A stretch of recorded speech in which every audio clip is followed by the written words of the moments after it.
Okay, so let's go through what to revise for the Great War section of the exam. So there's four sections: Scots on the Western Front, the impact of war domestically on society and culture. So daily life, how did it change because of the war? The impact of the war, domestic industry and economy, and the final bit is the impact on politics. So area one, video one, is Scots on the Western Front.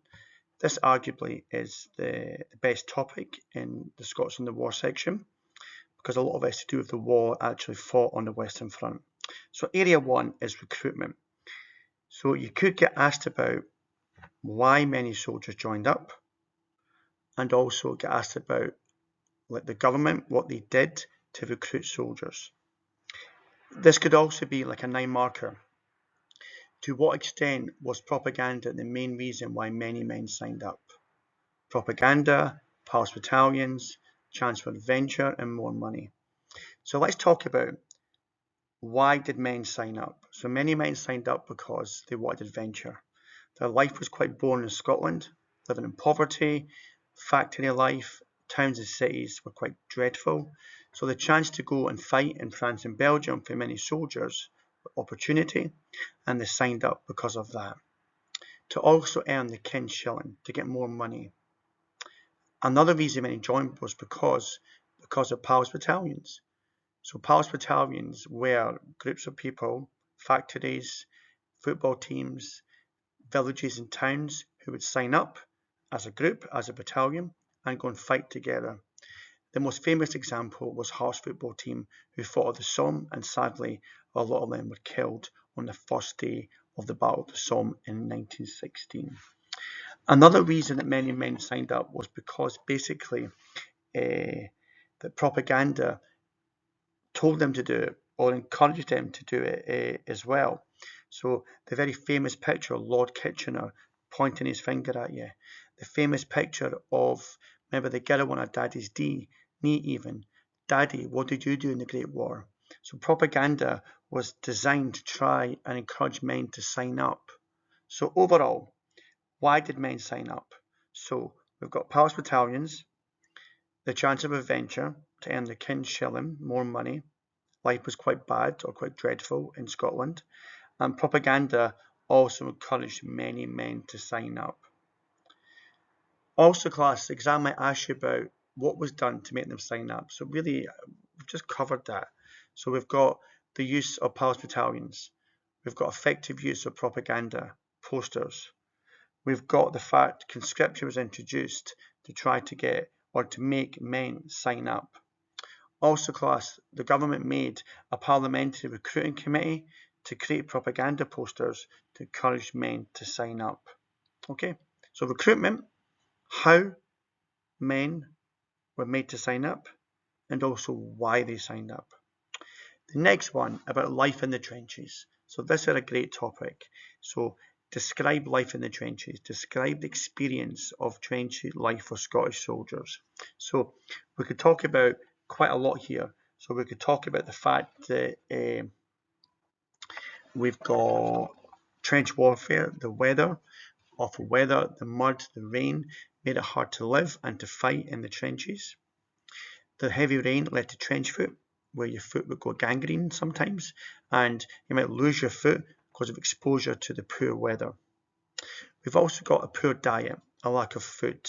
So tinned bully beef, basic rations due to a lack of food meant that many soldiers were tired, and really if your diet's bad, you're not motivated to fight. You've also got rats in the trenches.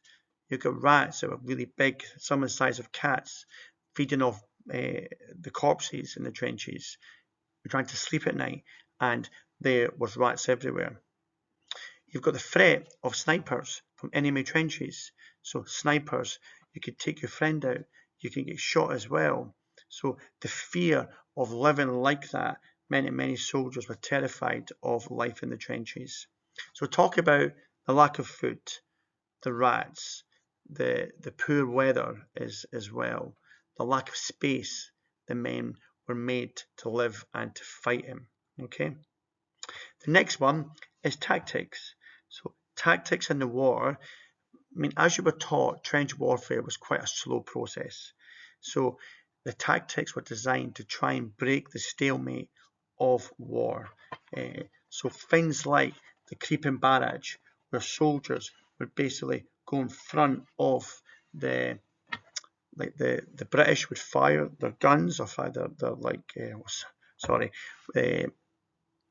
shells. That's the word, Stuart. Shells slowly as the soldiers moved, called a creeping barrage. So this is quite risky because if you miscalculate, it could fall and could hurt the same side and so on.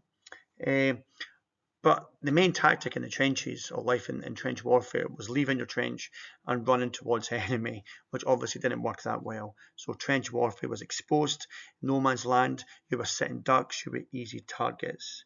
You've also got, at the Battle of the Somme, the British tried to break the deadlock by basically having a tactic of bombarding the German enemy trenches for days and days and days and days, in the hope that they would take out all the Germans, there would be no one left, and the British at the Somme in July 1916 would walk across no man's land and easily capture the enemy German trenches.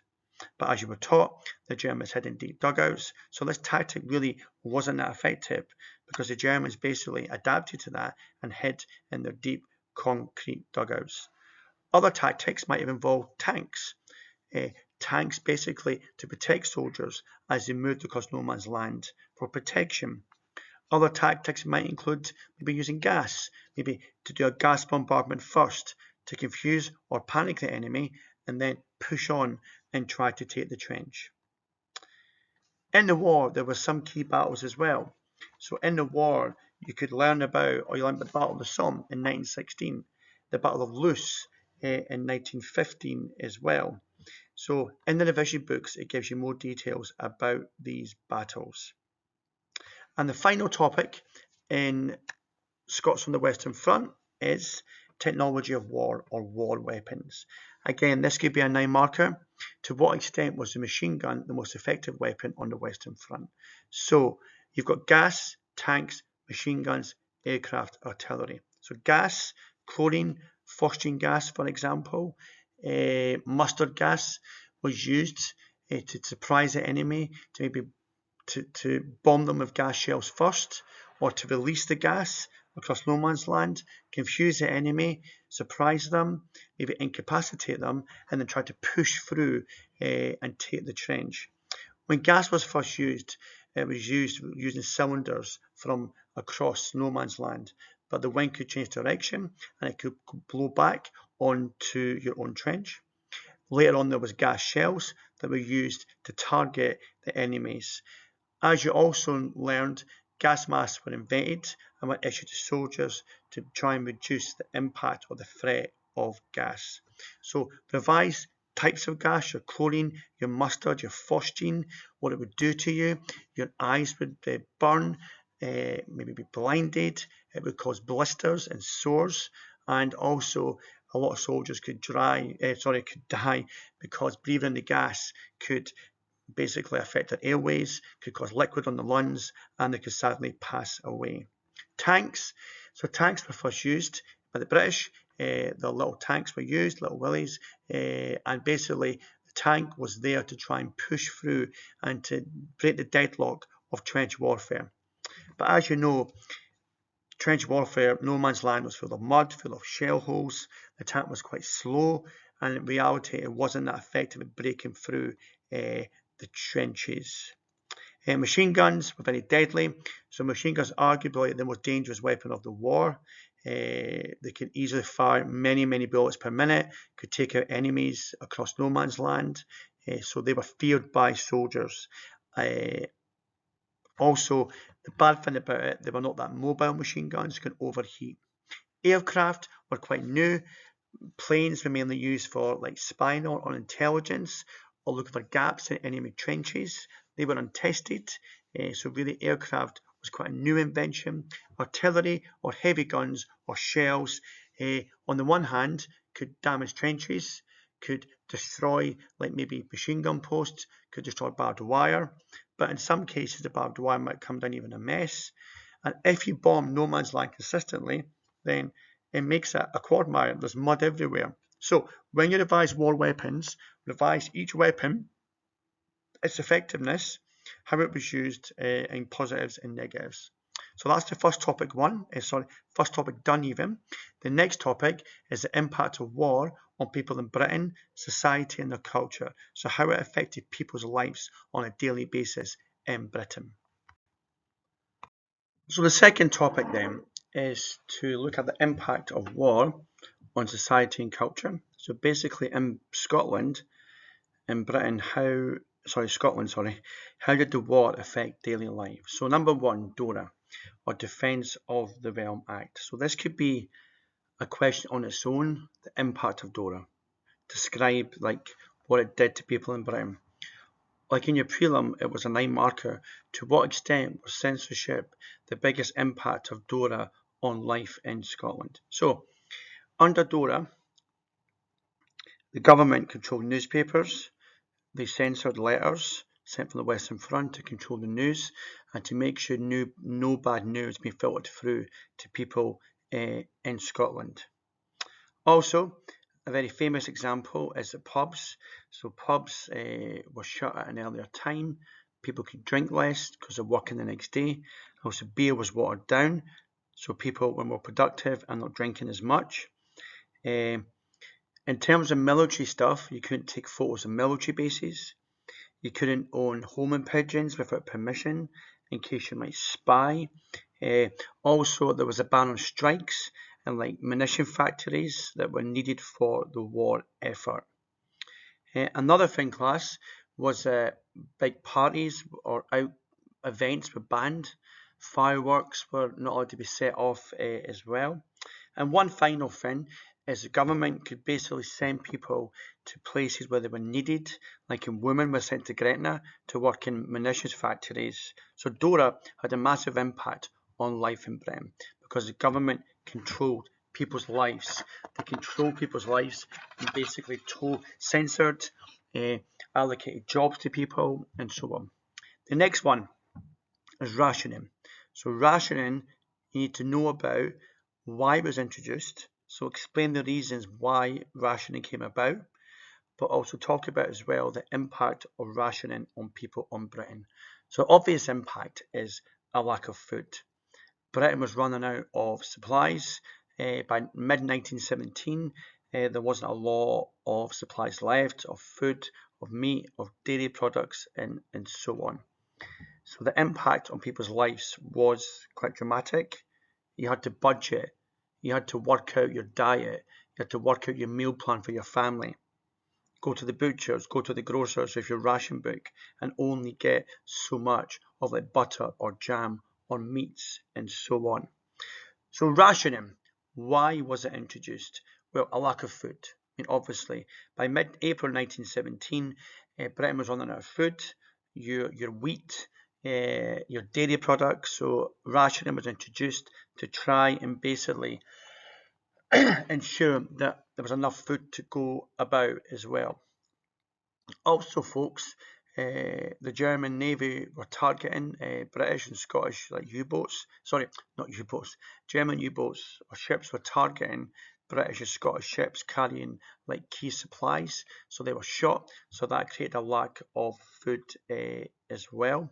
Also, remember, in the war effort, there was a lack of workers, a lack of men who were to fight in the war. So a lack of workers on the field could also cause shortages in food. Now, women did step up, the Women's Land Army, but arguably there still was not enough men to work on the fields. Another reason for rationing was prices are so high, it wasn't fair. So rationing controlled the prices and made sure everyone got a fair supply. So make sure you revise rationing and revise basically as well why it was introduced. Okay, women. So the changing role of women is a big topic. So you might get asked about a knowledge question about what they did. So women's position in society began to change. So before the war began, women tended to live and work in the house, domestic-based work, maybe cleaners and so on. But when the war broke out, women's role changed dramatically. As I mentioned previously, many men went to fight on the Western Front, and this left gaps in employment or jobs in factories, on the land, and so on. So firstly, the major big change in role to women was working as munitionettes in factories, making shells or pouring dangerous chemicals into shell casings. Okay, this was very demanding work. They worked long hours, danger of explosions. They were also called canaries because their skin turned yellow. They were exposed to chemicals that could lead to poor health at the time and also in later life as well. Also, women joined the Women's Land Army and they worked in farming. So they worked on the fields, like preparing fields, growing crops to feed the nation and provide food for the soldiers on the Western Front. So the Women's Land Army was also very important. On the war itself, many women worked as nurses and ambulance drivers. So many women worked behind the scenes, driving ambulances, and worked as nurses behind the front line in the reserve trenches, for example. Many women took over family businesses and maybe ran like I don't know, law firms or like shops or whatever because the men were away to fight on the Western Front. So women's role changed dramatically in the war. It changed from one of being like domestic based work in the house to one that was public facing, the land army, work on the Western Front, stretcher bearers, maybe ambulance drivers, and so on. So their role was very important in keeping Britain ticking over and making sure that morale was kept high. Right, propaganda. So propaganda, remember, is advertising trying to encourage people to believe something. Like it contains a message. So propaganda was designed by the government to do various things. Firstly, to conserve food. So don't waste food. Look after your supplies and so on. So propaganda posters or adverts aimed at not giving food to animals or not wasting food, for example. Propaganda, as I've told you previously, designed to encourage men to sign up, like like do your duty. What did you do during the war? Basically, Lord Kitchener, like his famous picture and so on, designed to encourage men to sign up. And propaganda also tried to turn many British, Scottish against Germans. So when the war broke out, Germany went through Belgium to get to France, and they were blamed for causing many atrocities in Belgium of killing innocent people and children. This was rumoured, but Britain and Scotland seized this and made propaganda trying to turn the British against the Germans. The German soldiers are barbaric, they're cruel, defeat the Hun. They were portrayed as almost like demonic or monster-like in propaganda posters. So propaganda really was part of like Dora, like censorship. The government controlled what you saw, and they tried to make you believe things about the Germans maybe weren't true. But it helped the war effort to not also waste food and to do your duty and to sign up and to fight in World War One. Conscription. So conscription was introduced basically because there was a lack of soldiers signing up. There was also soldiers dying, sadly, because, as you know, the Western Front was horrendous and the casualty rate was very, very, very high. So in 1916 January, men aged 18 to 41 were conscripted and signed up to fight. But if you worked in key jobs like teachers or coal miners, or you were poorly or ill health, then you were not required to sign up. So conscription was introduced because soldiers were dying, not enough soldiers, and gradually many men began to not sign up. Like the patriotism when the war broke out, the feeling of adventure began to slowly go away as stories filtered back home about the atrocities of war.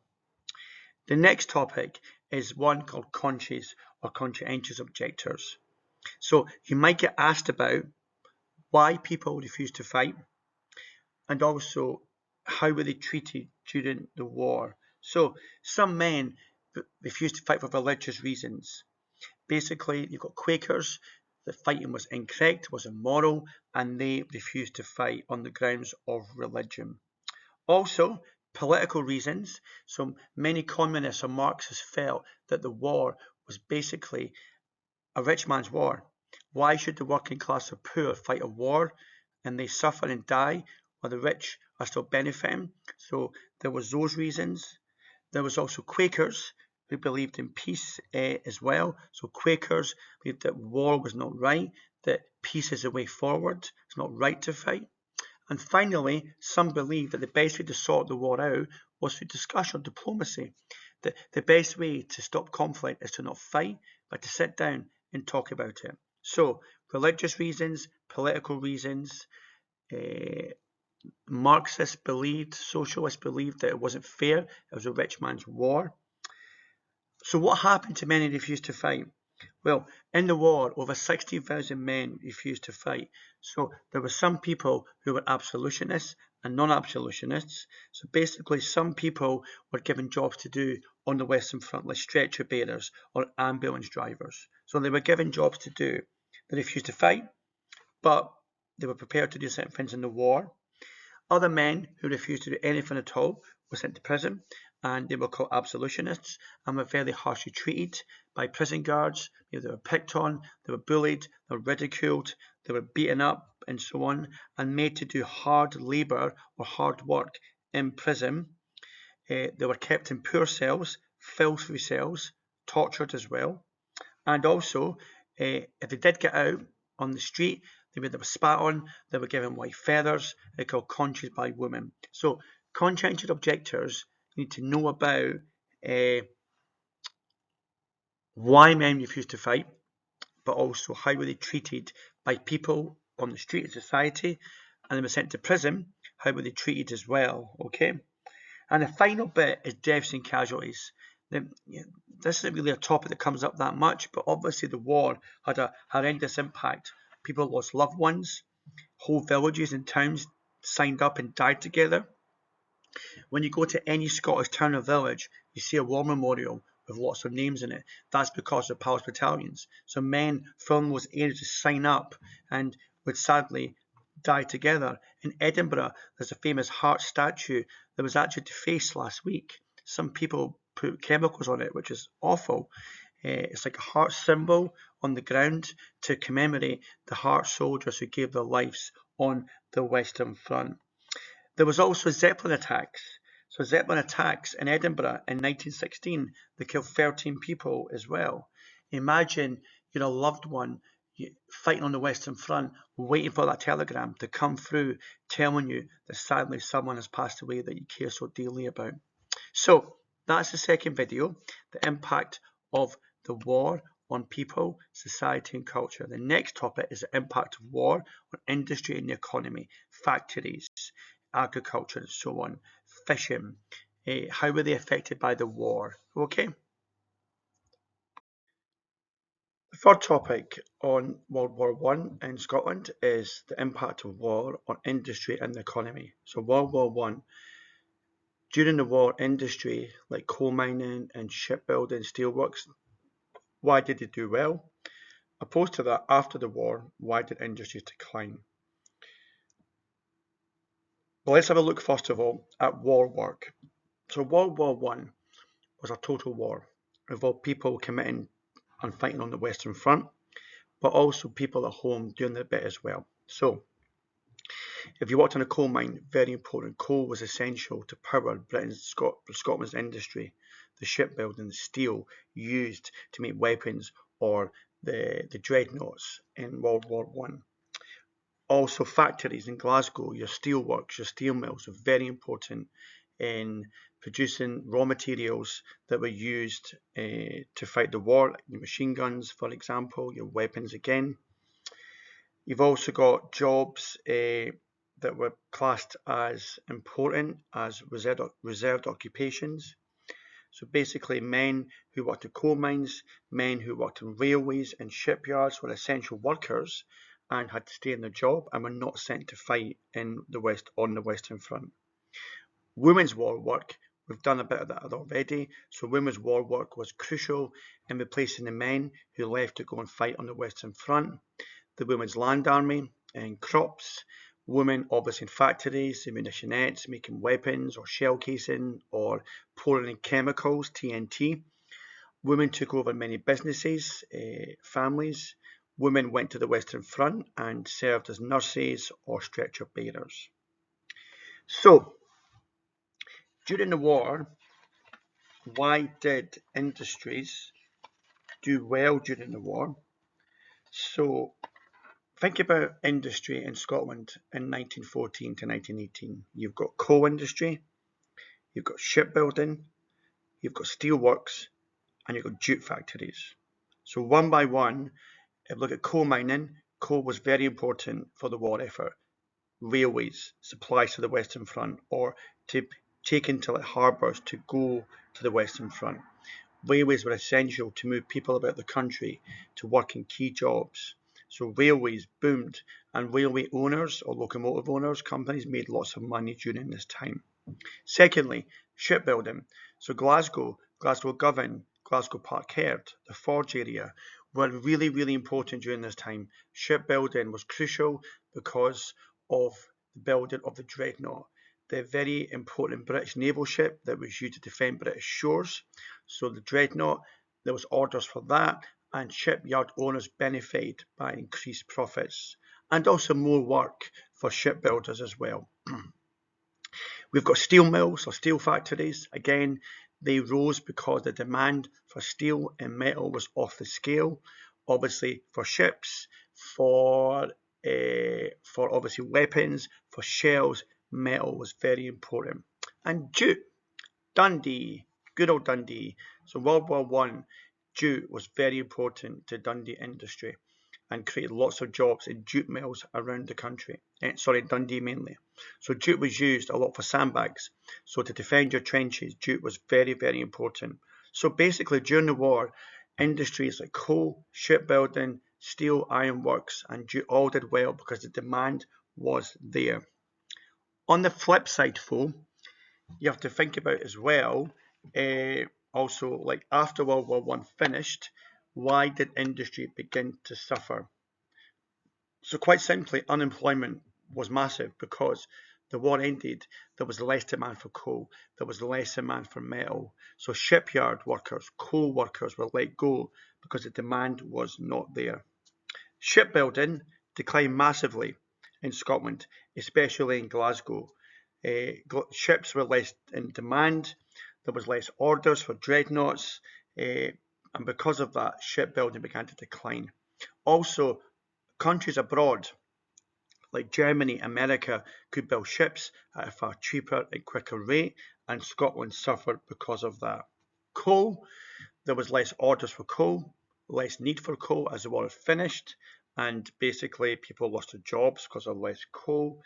Jute was also less demand because less demand for jute bags or sacks, and India could also produce jute far more cheaply and quickly, and Scotland suffered because of that. Railways production, like locomotives, engines, declined because basically there was less demand as well for like movement of people because the war was over. And finally, farming declined because during the war, the government gave farmers a fixed price for their crops because it was essential for the war effort. After the war, that stopped and farmers made less money. So industry during the war benefited, apart from fishing, remember. So during the war, fishing didn't do that well because it was difficult to fish in the North Sea around Scotland because they were protected. There was Germans like U-boat submarines. It was very dangerous to fish. Also, class, after the war finished, 1920s, there was new industries. So new factories making motor vehicles began to grow as well.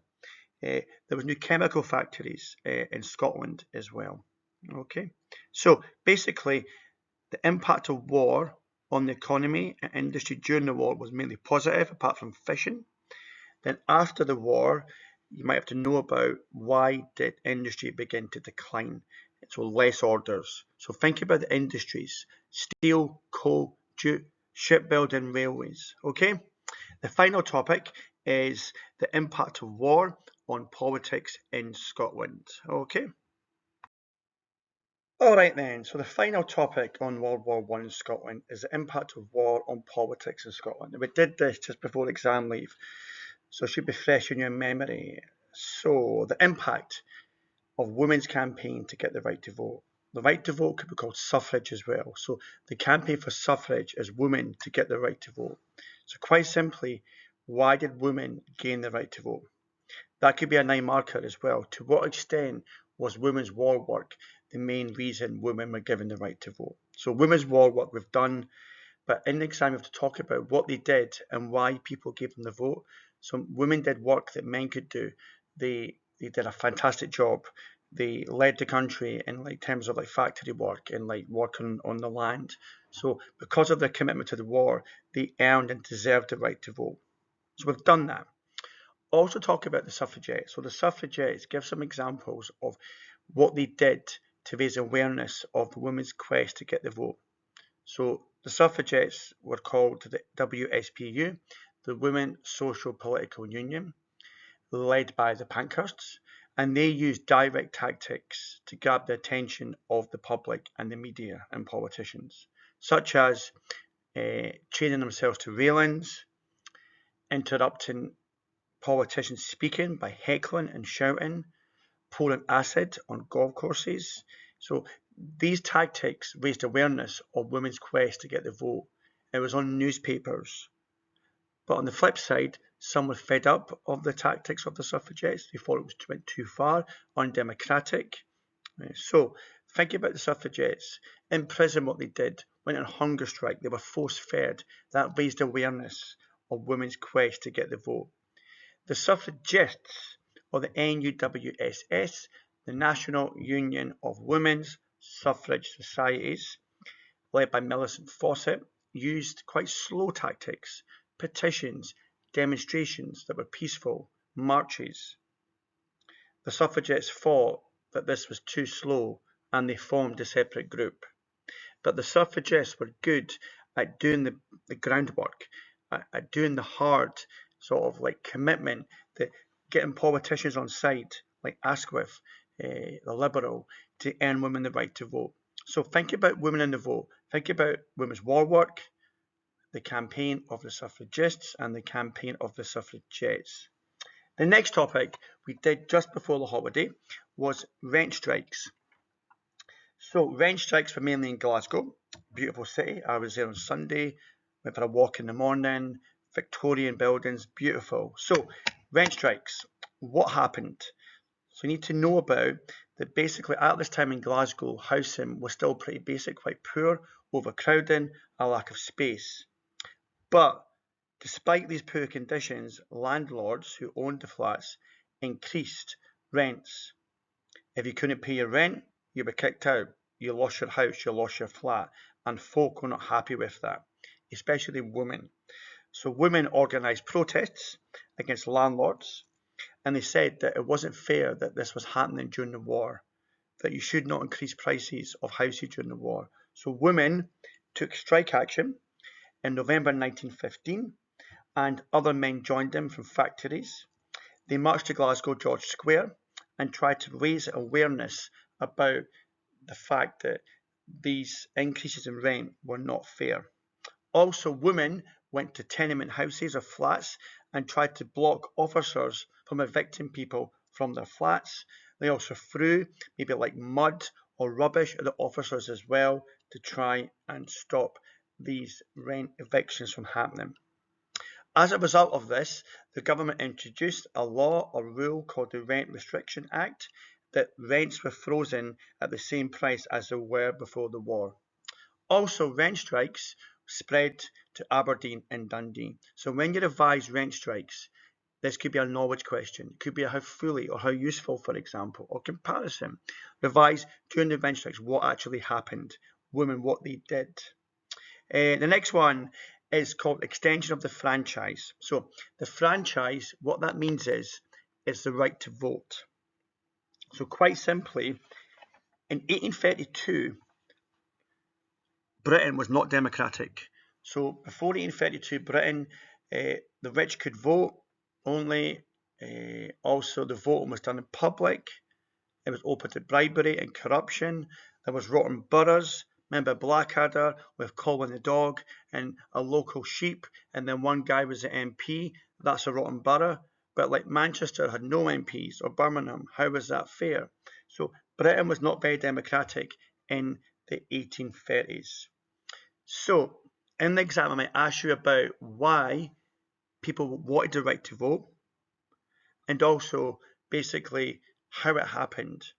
So you could talk about, like, the question might be explain in detail reasons why the franchise was extended in 1918. So quite simply, why did women gain the right to vote? What did the suffragettes do? What did the suffragists do? What did women's war work do? Okay.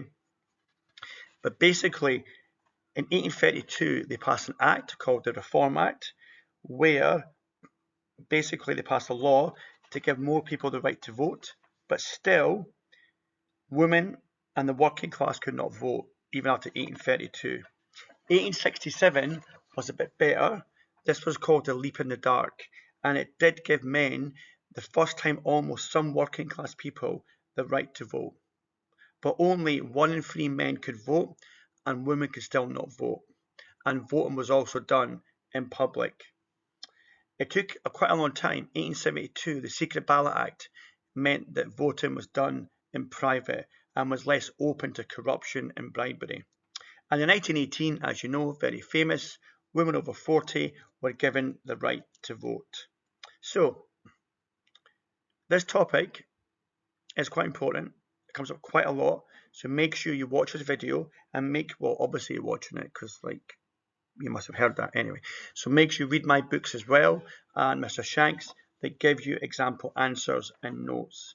The final topic is something called Homes Fit for Heroes. So when the war ended, soldiers came back saying, what's going on? This country's a mess. There's no jobs. The house is poor.